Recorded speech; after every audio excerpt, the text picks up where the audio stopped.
What's up? What's up? What's up? What's up? What's up? Oh, it's been a long time. Not really. I mean, a month, maybe a little over a month since I've been live, and for good reason. We've been really busy. But I'm going to start this a minute early. I'm going to give people time to tune in and get here. It's going to be an interesting show. Not really. I mean, I already know pretty much the entirety of what we're doing here. All right, perfect. Thank you, Brunette. Tonight's gonna be a little different. I'm going to keep this as professional as I possibly can, while still also residing in my own home, and exercising my First Amendment rights, and telling the truth about some things that may make a lot of people really uncomfortable. It's a very sensitive thing for a lot of people, and I understand that. I'm not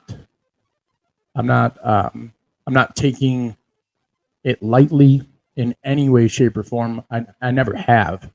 I take what I do very seriously. When I teach someone the Bible, I'm very what's the word for it? I care very much.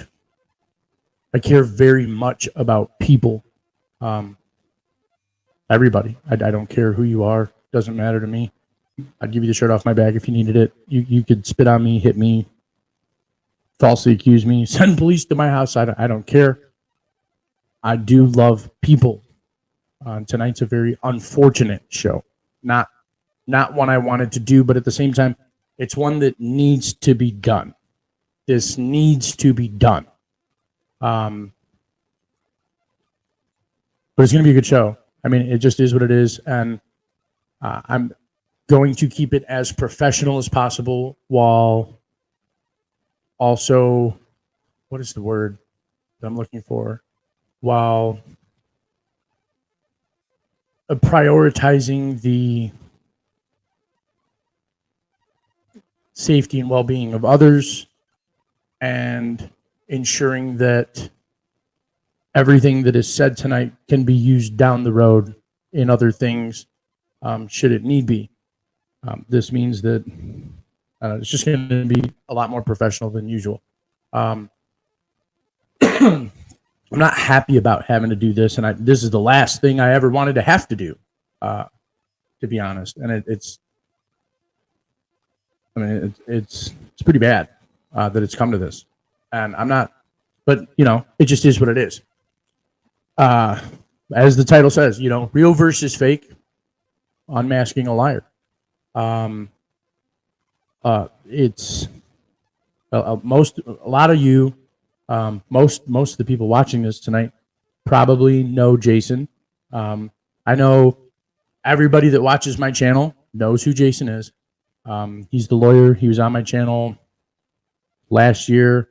I went to Houston, spent a week with this guy. And that was, outside of what I went and did, I care very much for this dude. And there's just a lot of really, there's not good things that have come from him as of recently. And so I'm going to tell my side of the story. Jason conceded. I have the message. Hang on, I'll pull it up here. I just got to find it, which one it is. No, hang on. Sorry, I've got a whole bunch of other pictures in here too.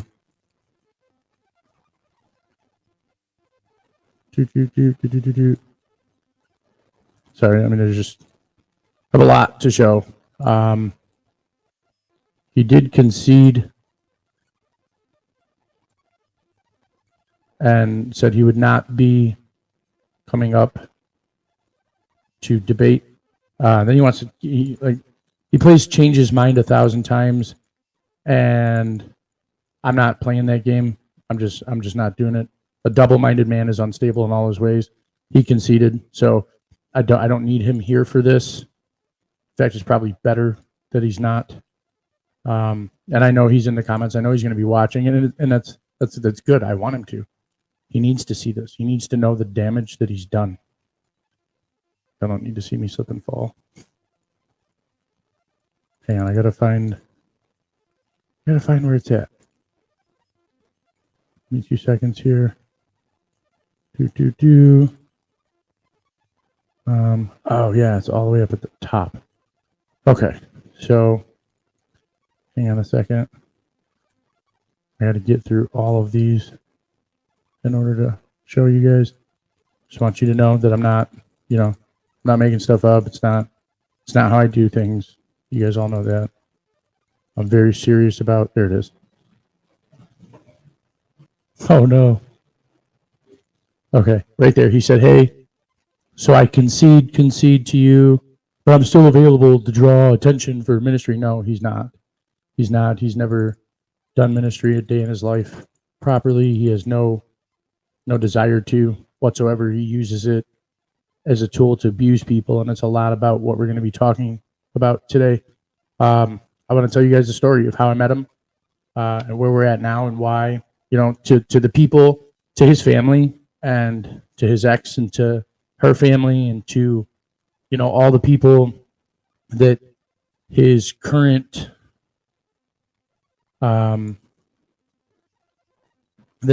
decisions are affecting.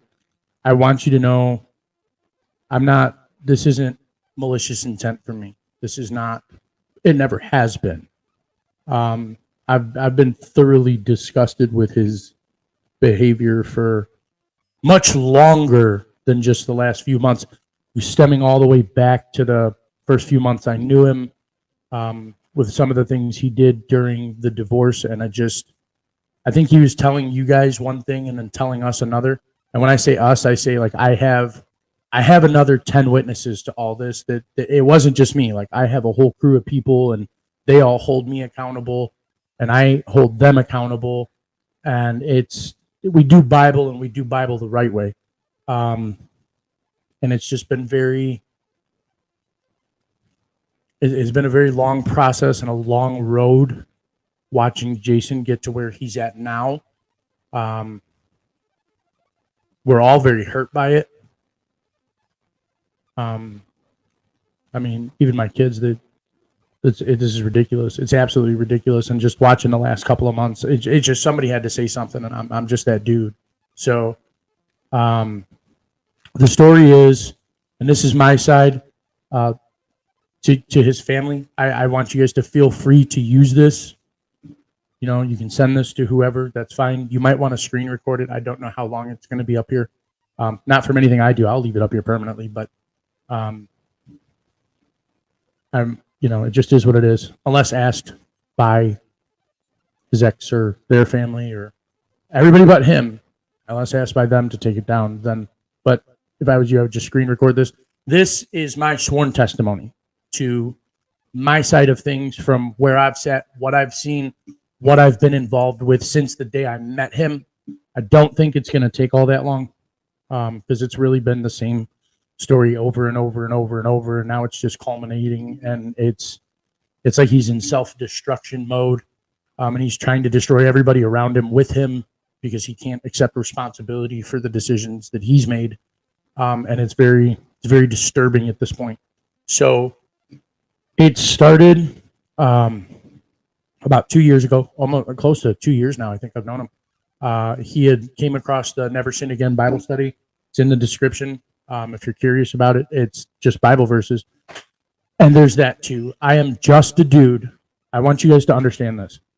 I am just a dude who believes that all the verses mean exactly what they say.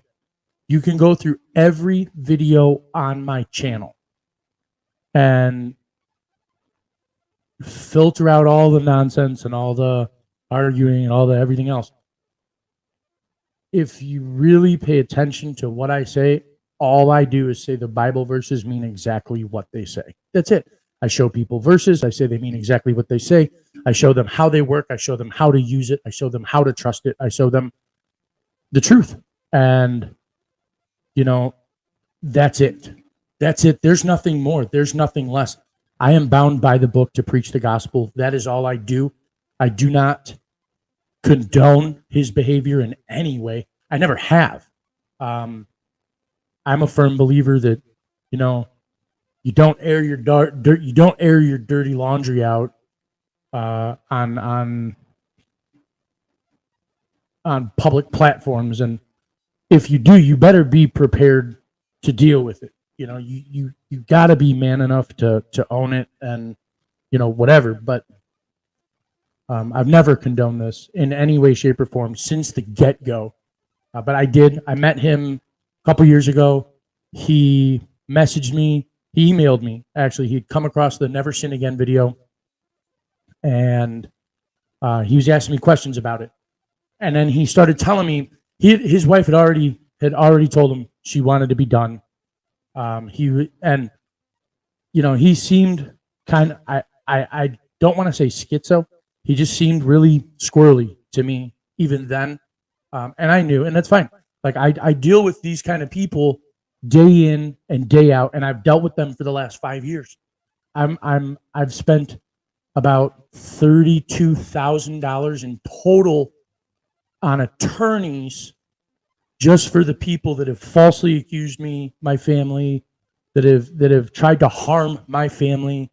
I get threats every day. It's nothing new, not just from Jason the last few days or the last couple of months, but I get threats almost every day. I have nothing to hide. When I chose the Bible over everything, I knew that responsibility comes with a lot of weight. And I take that responsibility very seriously, and I prepared myself for that. So I've got nothing to hide. I've got nothing to gain and nothing to lose from this. This is just simply, I'm done after this. I'm done with him after this in full. I've been asking him for months to keep my name out of his mouth, and he refuses. He keeps dragging me into this crap. And no, I'm done. But when I met him, he started telling me about his marital issues, and it's normal. I deal with this with people all the time. I certainly have the experience to deal with it, and I have, a proven track record. I have a perfect marriage, great. My kids are happy. Like our lives couldn't be better. Couldn't ask for more. Richest man in the world, just the things that matter, not financially. I don't care about money. But he came to me and he started explaining to me his marital problems, and he said he wasn't sure if he wanted to save his marriage or not. I have the original emails. And in those emails, I told him, I'm like, listen, dude, if you want to save your marriage, you're going to have to be the example. That's the number one thing I told him. You got to be the example. You can't just slam something down someone's throat and expect them to jump to and listen to you, but you haven't proven that you're willing to do the same yourself. You can't do that. And I've never done that, ever. I've never asked somebody to do something that I haven't already done myself, ever. I just don't. I told him you need to lead by example.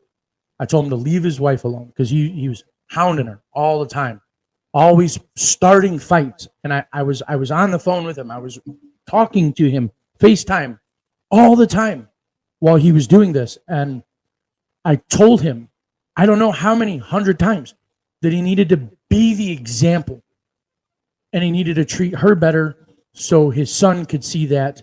He needed to be the example for his children too. And I told him like 100 times, and he never listened.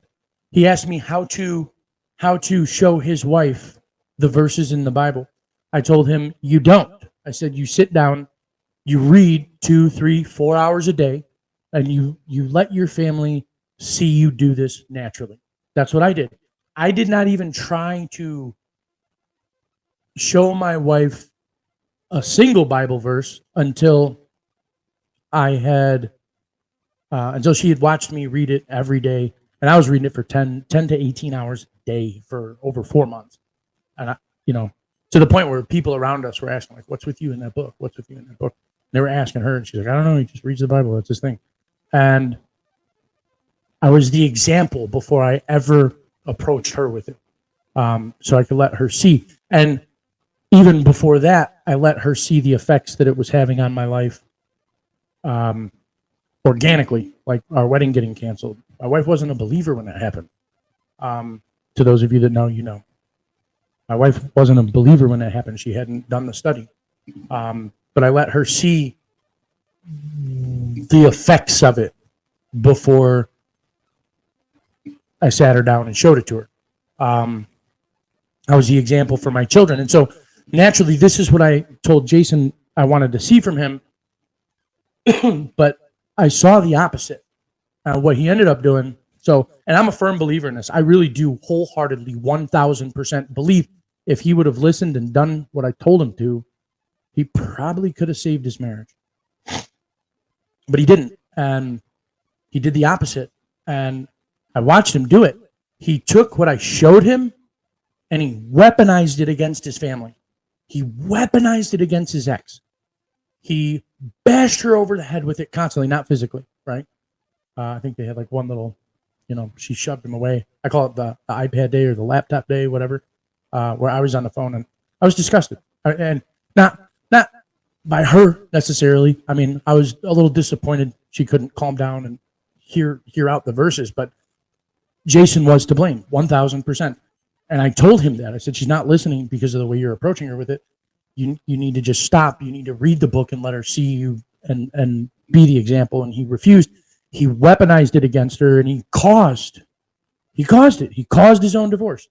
And I remember when she had filed and he had his court dates, and on top of that, and right when all this was going down, I know his whole family will remember the 3-4 days in a row I spent arguing with his mom, his dad, her sister.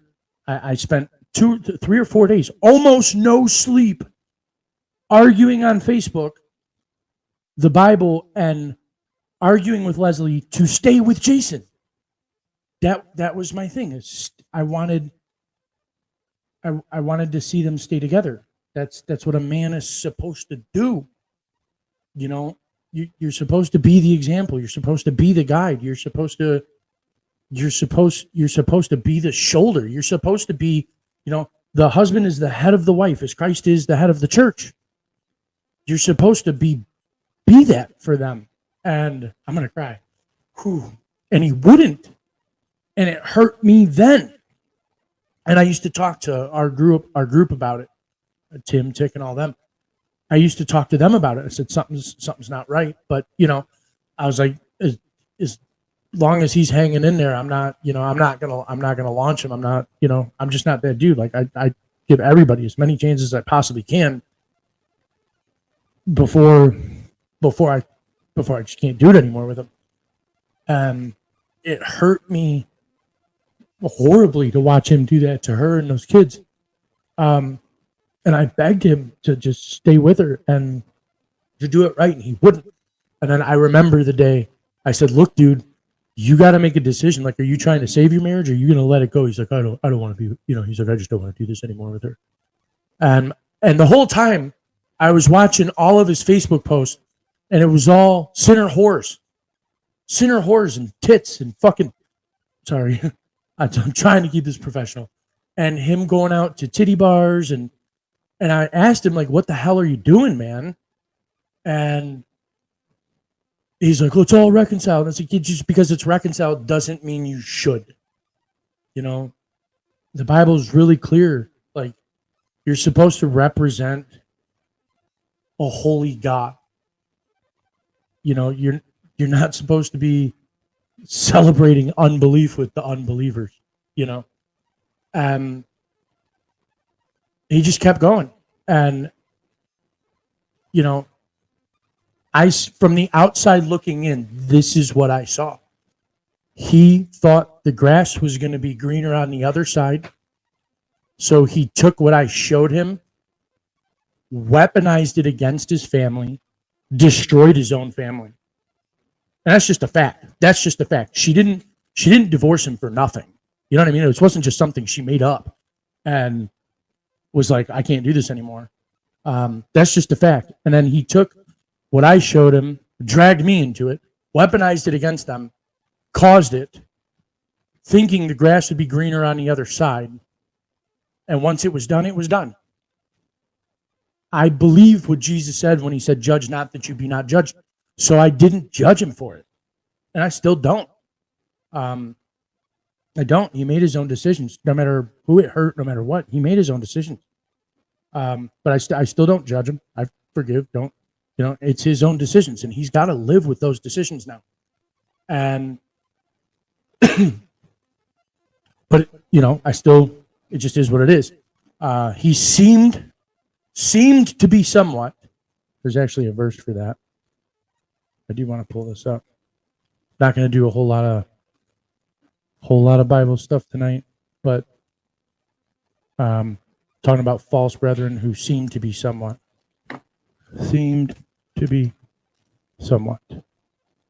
Added nothing to me. Galatians 2:6. Beautiful. I mean, that's beautiful. That covers that explains him perfectly. This is what I show people how to do. How to memorize the verses and then use them. And to remember them when you're going through stuff like this, so and you can use God's word to discern between what's going to be not good consequences versus what's going to have positive effects on your life. But of these who seem to be somewhat, whatsoever they were, make no matter to me. God accepteth no man's person. For they who seem to be somewhat in conference added nothing to me. These are false brethren brought in unaware. And that was him. Where is it? And that because of false brethren unawares brought in, who came in privily to spy out our liberty, which we have in Jesus Christ, that they might bring us into bondage, to whom we gave place by subjection, no, not for an hour, that the truth of the gospel might continue with you. But of these who seem to be somewhat, where to go? But of these who seem to be somewhat, whatsoever they were, it maketh no matter to me. God accepteth no man's person. For they who seem to be somewhat in conference added nothing to me. That is Jason all day long. All day long. Absolutely all day long. He added nothing to us. He did nothing. All he's done is drag our name through the mud.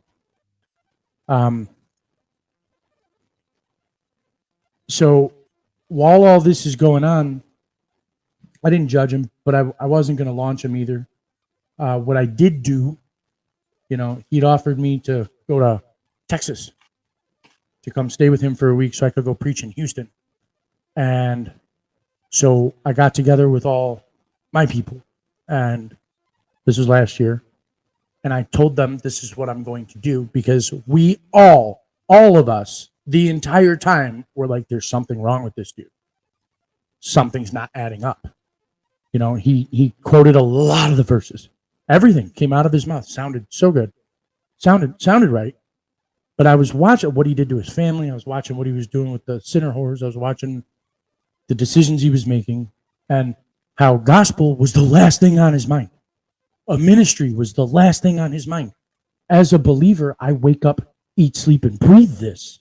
That's it. I couldn't understand how he could not be what we are. It just didn't make sense. But we gave him the benefit of the doubt. So I got together with all my people, and my wife just brought this up tonight, actually. And so I said, I'm going to go preach down there. But what I told all my people, I said, what I'm going to do is I'm going to send down about $500-600 worth of stuff. I'm going to send down about $500 or $600 worth of stuff. Pardon. Please, thank you. I was like, I'm going to send down about $500 or $600 worth of stuff to set him up to preach, to set him up to begin a ministry, to see if he would. And so I did. I sent $500 worth of stuff. Nice wagon, table, whiteboard, cups, pens, Bibles, everything. Chairs. It was the first thing we did. When I got off the plane, we went to Walmart. I bought a bunch of chairs, like the nice fold-out kinds, like really nice stuff. And we said we're going to set him up to see if he does do it. And then he never did. So I went down there. So while I was down there, while I was doing what I was doing, I go preach. That's what we do. You can see it. It's all over my channel. I set up a table, set up chairs. I bring Bibles, nice Bibles too. We don't give out garbage. And I take my time with people. I help the poor. We do anything and everything we can to help people understand the love that Christ really has, the perfection, the just the gift, man, the gift, and to help people understand the Bible in its entirety. You have to. If you say you're a believer, you have to line up with the book. That's number one, right here, Isaiah 8:20. To the law and to the testimony. This is the verse, and I'm not saying this to make any of you upset. I'm saying this because this is what proves what he is. It says, to the law and to the testimony, if they speak not according to this word, it is because there's no light in them. If somebody talks, right? If somebody says they're a believer and the words that are coming out of their mouth don't line up with what God spoke, then they're not believers. There's no light in them. No matter what they think, no matter what imagination they tell themselves. And so while I was in Houston, I took him out to go preach to see how he would act, how he would react. Would he care? Is the compassion there? Does he have the love? Does he care about the truth? Does he care about the people?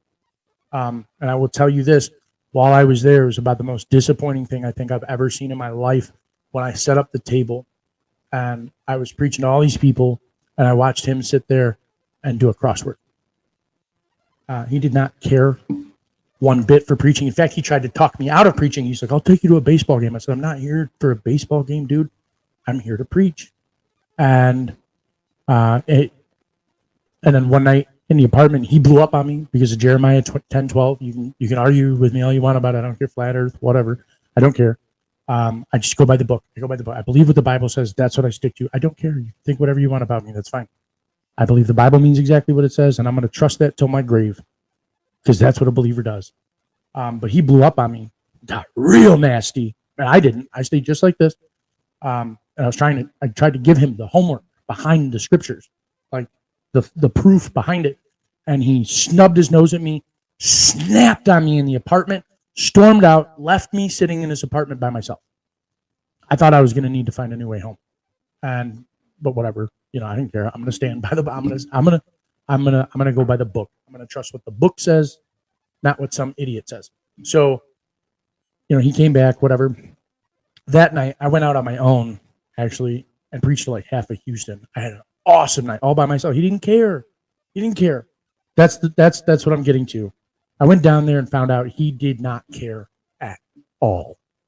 Not about anybody but himself. And while I was down there, man, that's all he did. He just wanted to go to bars. He took me to this crappy little,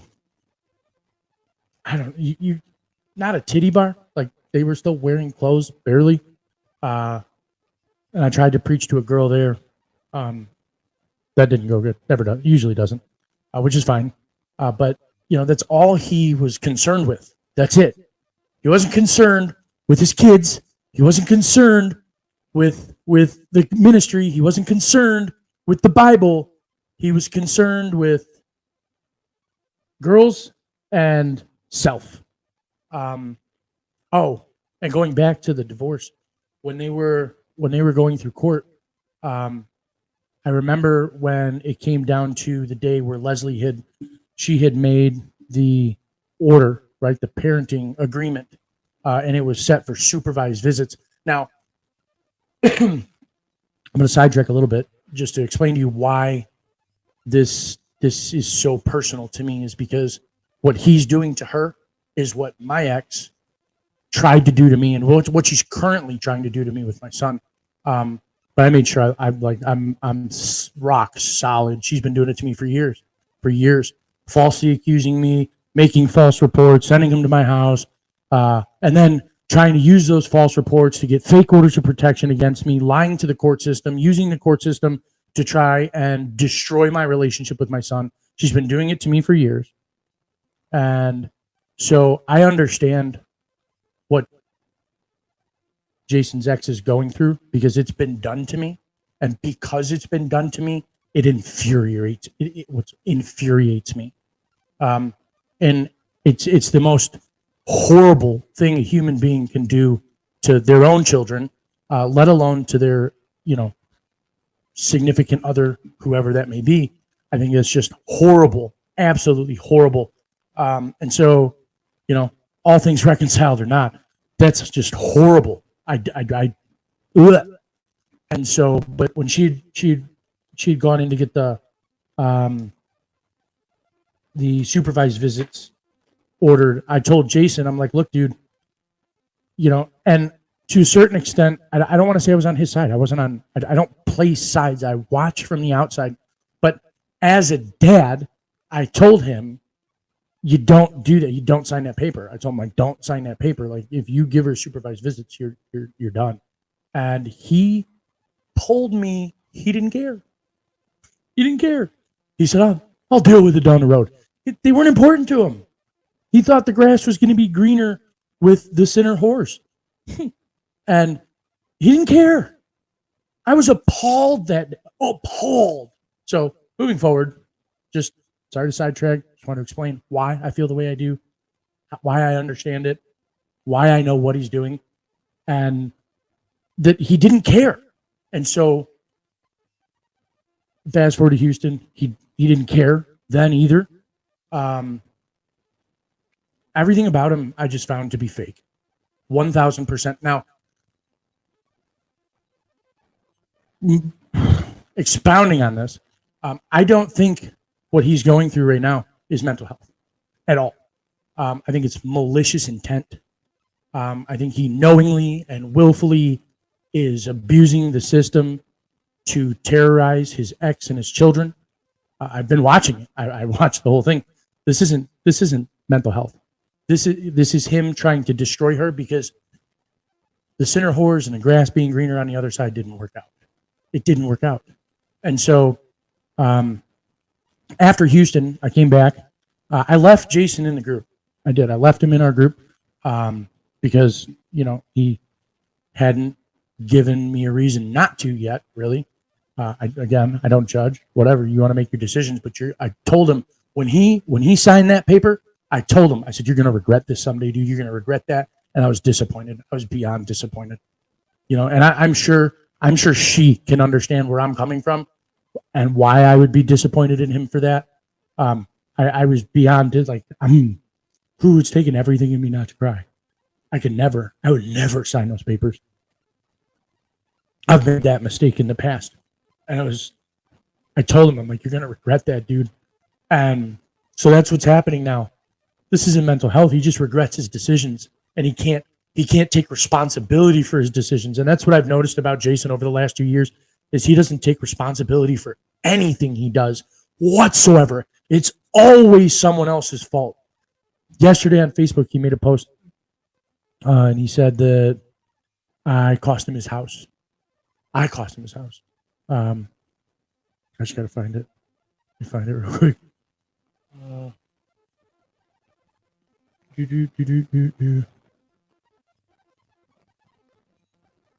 don't know if I titled it right.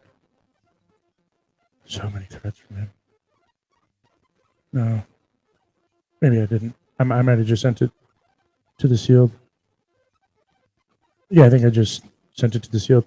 But he posted that I cost him his house. And I didn't. He did.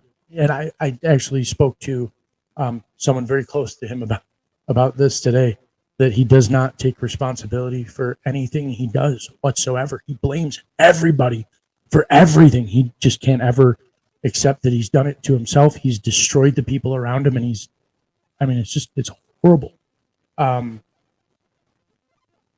So all in all, sorry. I just, as a dad, I can't even, just shit makes me sick. So he doesn't take responsibility for anything whatsoever.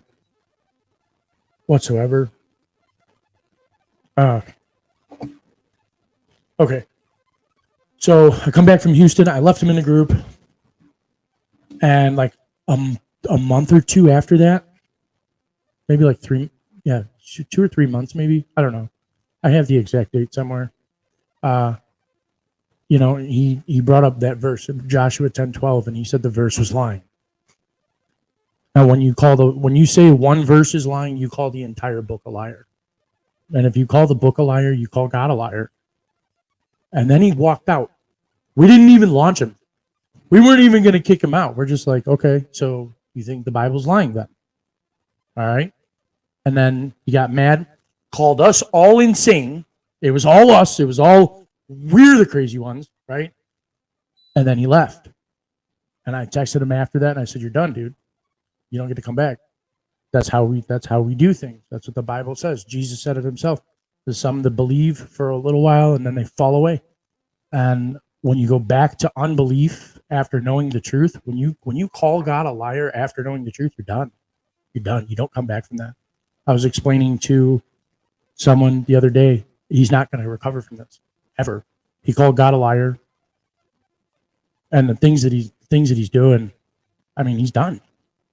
He's done. This isn't mental health. This is a seared conscience. I've seen it 100 times. My wife has seen it. This is why we don't go out. We don't have friends. We don't we stay away from people because the world's going nuts. But this is a seared conscience being given over to a reprobate mind. He called God a liar. He walked out, and we can't fix that. I can't fix it. I can't help him with that. And that is when I began asking him to keep my name out of his mouth. Is to just stop trying to associate yourself to us. Stop trying to pretend like you're one of us. Stop using my name. Stop bringing me into your drama. Because I have found that what he's used me for is a scapegoat. He blames me for all of his problems. Makes everybody, everybody sees what we preach, and I've got a hard enough time with that as it is. Jesus said everybody's going to hate you. It's true. That's when you preach the real truth, they hate you. But he weaponizes me against people, but that's not what we're about. That's not what he learned from us. That's not what we do. It's not what we've ever done. In the beginning of this, I told you I take this very seriously, very, very seriously. I didn't destroy his life. He destroyed his own life. He made all these decisions himself. The one thing I asked him not to do when I went to Texas, I asked him before I came down there, I said, "Do not drink and drive with me in the car. I have 5 children. I wanted to come home to my kids." And he couldn't even give me that. I wouldn't trust this dude to babysit a rock. For real. I would not trust Jason to babysit a rock. I don't care. I don't care how much money he has. All of it is irrelevant. It's not safe. He is a danger to himself. He is a danger to the people around him. And this is just what I've witnessed for the last couple of years. I started asking him to keep my name out of his mouth, and he didn't. He can't. He just keeps bringing it up on Facebook, keeps tagging me and shit, keeps associating me. He keeps trying to associate himself to us, and we've told him 100 times to stop. We want nothing to do with him. He called God a liar, and then, excuse me, sorry. He called God a liar a few months back. We didn't talk for a while, but then he started tagging me and stuff again.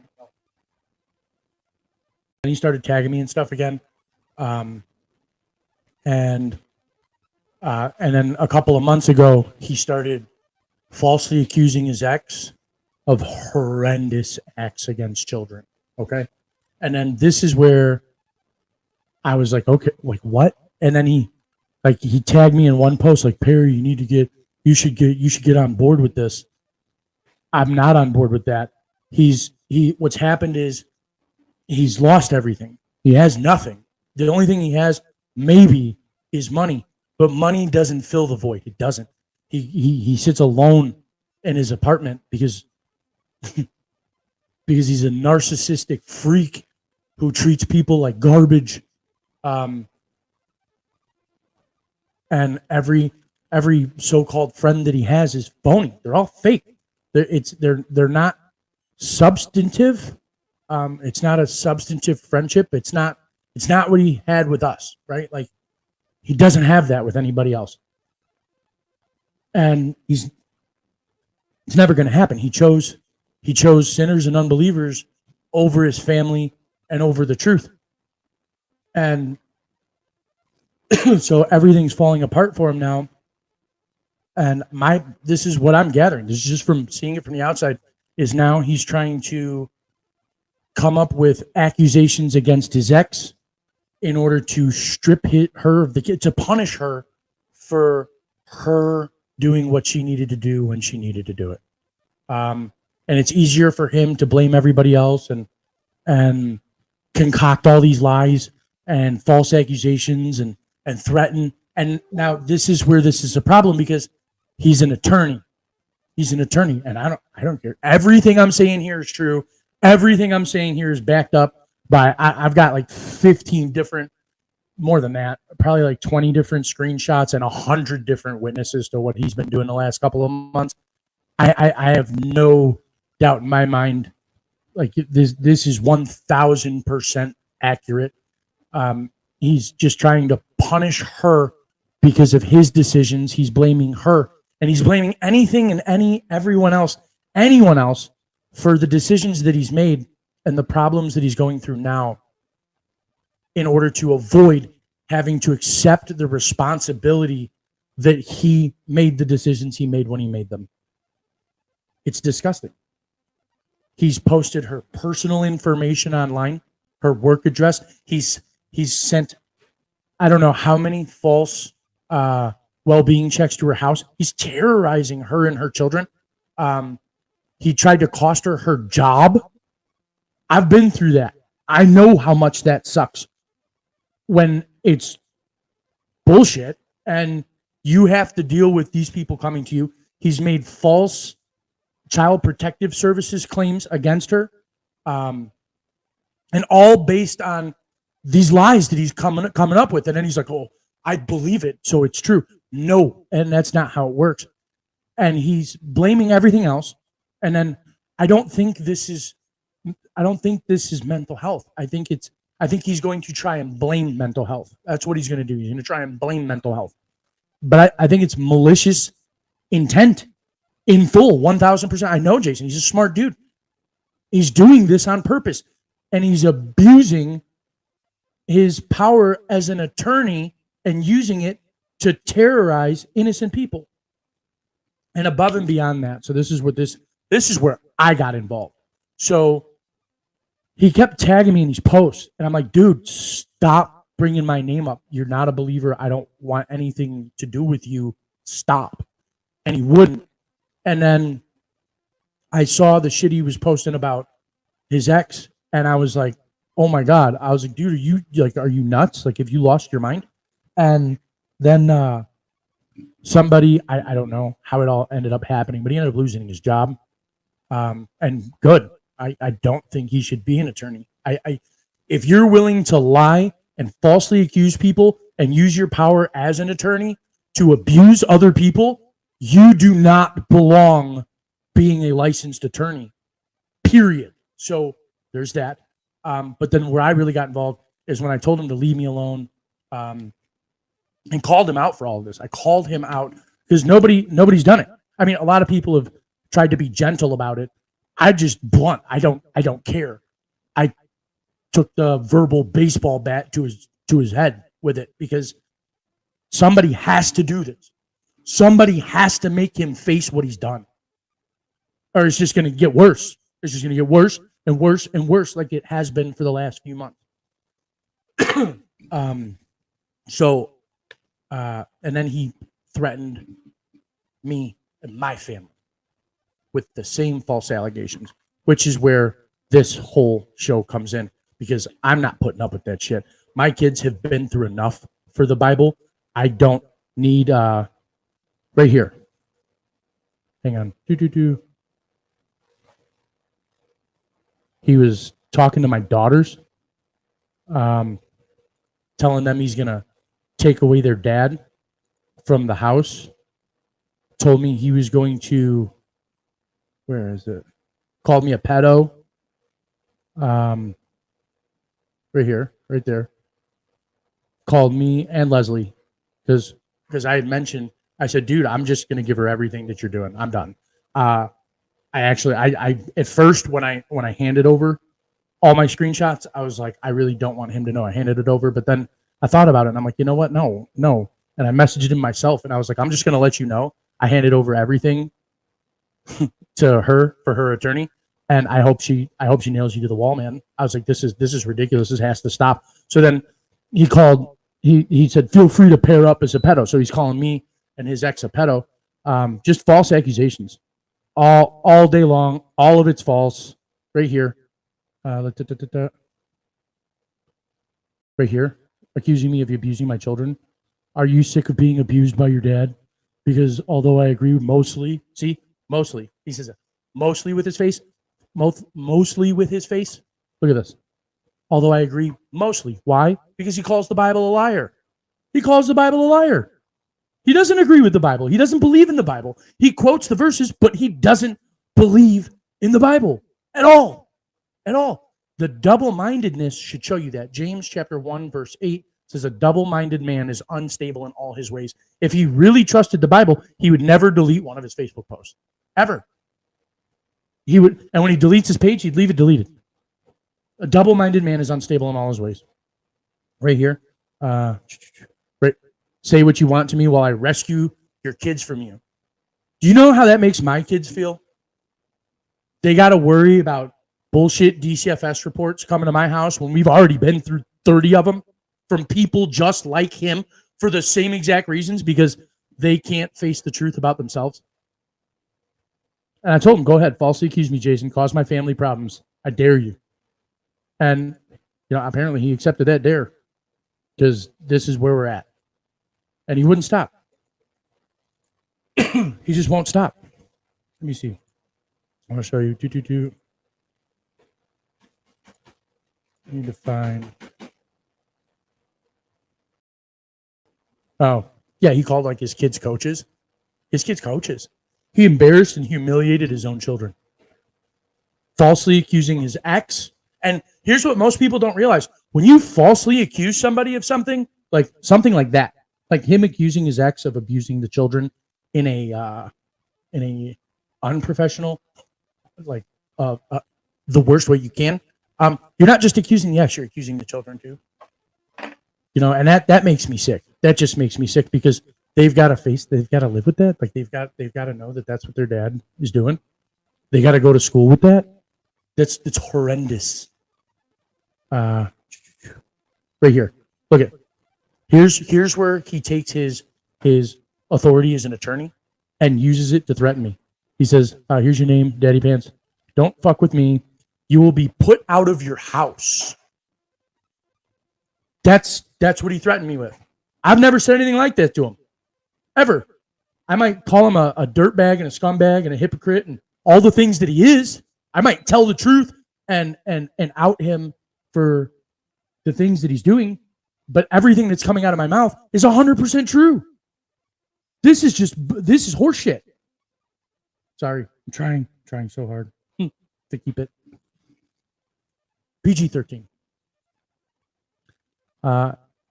You want to be put out of your house? I will gladly do it. You can be, look what he said, you can be trash compacted with one button.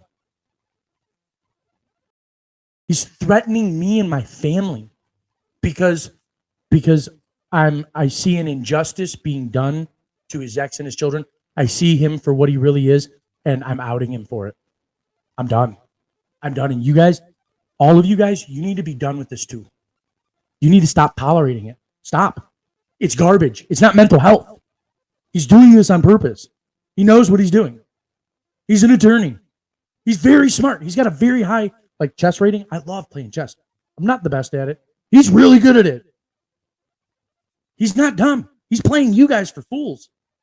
He's doing this on purpose. He's a deceiver. He's a snake. And then you don't even know the issues I can cause you. He's an attorney, and this is what he's saying to people online.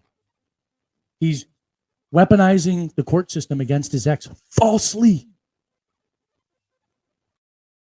No, the only people his kids need protecting from is him. My entire family agrees. Everybody I roll with, we all agree. They all okayed me doing the show. If one person would have told me not to do it on my side or her side, I wouldn't have done it. If one, but none. I actually got a couple of messages today from people on his side that I've never met thanking me for what I did on his page the last 2 days and for doing this show tonight. Stop putting up with it. Stop letting him lie to himself. That's all he's doing. He's just lying to himself. He's living in this fantasy land where his actions won't have real world consequences. Right? I'm a believer in Christ. I believe all things reconcile. All things, it doesn't matter what it is. That doesn't take away the consequence of your actions. I believe I can do whatever I want in full faith and I can't sin, but that doesn't take away the consequences for the actions. That doesn't mitigate the pain it could cause someone else if I do something stupid. It's no excuse. He's not a believer, not even close. He didn't learn any of this garbage from me or my people. He didn't learn any of this garbage from the Bible because the Bible does not teach what he's doing. He's a fake, he's a phony, and he's an asshole. And I pray for his family. I don't pray for unbelievers. I usually don't. I pray for his family. I can't. There's nothing I can do to help him. He's made his decisions, and that's done. But I am telling you, in my professional opinion, I wouldn't trust this guy to babysit a rock. He is abusing his power as an attorney to abuse other people that don't deserve it. Whoever called his job, kudos to you. I cannot on any planet think that there's any way this man could ever litigate a case using justice being blind. Not when he's willing to lie, cheat, steal, and falsely accuse, using his power as an attorney to destroy someone who doesn't deserve it. What he's done has made me sick. I never want anything to do with him again, ever. I forgive him and I don't judge, but I don't want him anywhere near me. Anywhere near me. As a dad, he better I pray he don't ever come across me again. After this, I will be blocking him on Facebook. I will be blocking him on the phone. And you can see this hurts. It's not okay. And it needs to stop. Someone's got to stop. So I really do hope she follows through on everything. The guy's a monster. And I tried to help him. I tried. All I wanted to do, all I want for anybody is their success. And to understand the book and what Jesus did and to trust it in full. And he does not. And he doesn't care. And he's going to destroy everybody with him on his way down. Done. All that being said, that's my testimony. That's my side of the story. Leslie, I was never your enemy.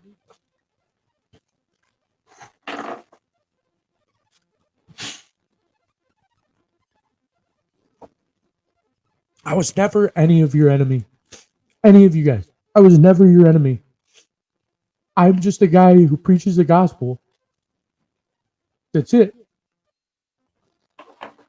And Jason's a lying piece of shit that twisted everything up. So,